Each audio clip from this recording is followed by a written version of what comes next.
What if the sky could come alive? What if light itself could dance, whispering secrets from the edge of space? In the frozen silence of the Arctic night, green fire ripples across the darkness. But are we watching a miracle of nature or a message from the sun itself?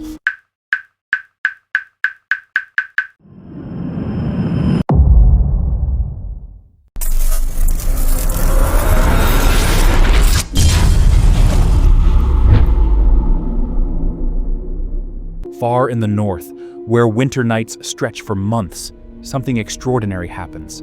The heavens light up with colors: green, purple, red, shimmering like ocean waves across the stars. These are the Northern Lights, or Aurora Borealis, one of Earth's most breathtaking natural mysteries. For ancient people, it was a sign from the gods. For modern scientists, it's a cosmic message, a visible trace of the invisible energy connecting our planet to the sun.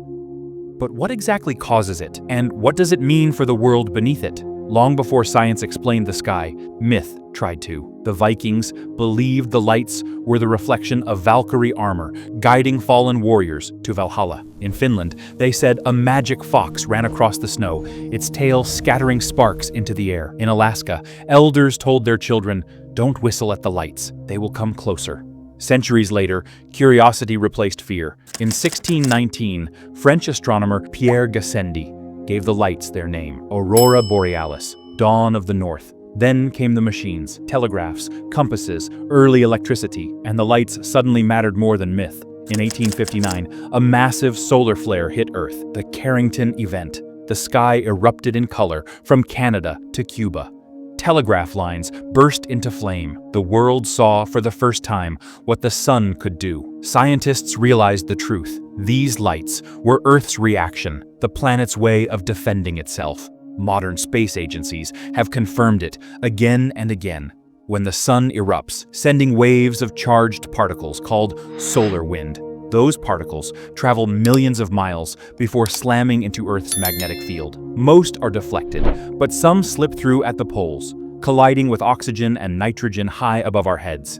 Those atoms release energy as color: green and red from oxygen, blue and purple from nitrogen. Satellites, like NASA's ACE and ESA's cluster, observe these interactions in real time. That's how scientists predict auroras before they happen. Even indigenous oral histories align with these solar cycles, showing brighter auroras every 11 years, in rhythm with the sun's pulse. But even today, mysteries remain. In 2016, a strange new light was discovered, a narrow purple ribbon named STEVE. It looked like an aurora but wasn't. Its temperature, motion, even shape broke all known patterns. If we already understood the Northern Lights, then what was Steve? Some researchers argue these rare lights might come from electric fields higher than expected, or entirely new plasma flows we can't yet measure. Others wonder if our planet's changing atmosphere, warmed, thinned, and altered, is reshaping how auroras behave. To Arctic communities, the aurora isn't just light, it's culture. In Norway, children grow up naming the shapes they see in the sky: dragons, foxes, spirits. In Alaska, hunters once used the direction of the arcs to forecast weather, but there's also danger in the beauty. In March 1989, a massive geomagnetic storm blacked out Quebec. Power grids failed. Satellites flickered, all from the same solar energy that made the sky glow. Imagine if it happened today, when everything, from GPS to airplanes to internet cables, depends on electricity. Could the same aurora that amazes us one day bring us to silence? Scientists call the aurora Earth's safety valve. It's how our planet bleeds off solar energy safely instead of letting it crash into the surface. Think of Earth as a shielded bubble. When solar wind hits, our magnetic field bends and flows, releasing energy in beautiful waves of light. It's the universe in motion, a live performance of physics.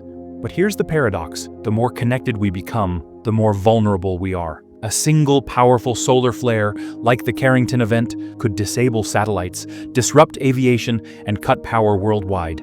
The Northern Lights aren't just a show, they're a signal, a reminder that our world survives inside a fragile balance between chaos and light. So, what do we really know? The Northern Lights are born from the sun's storms, shaped by Earth's magnetic shield and colored by our atmosphere. What we don't know how they might change as both our planet and our technology evolve. High confidence. New satellite constellations will soon map auroras in 3D, predicting them within minutes. Medium confidence.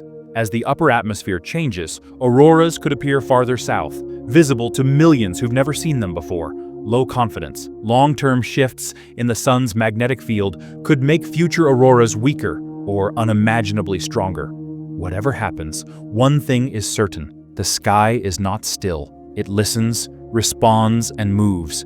A living boundary between worlds.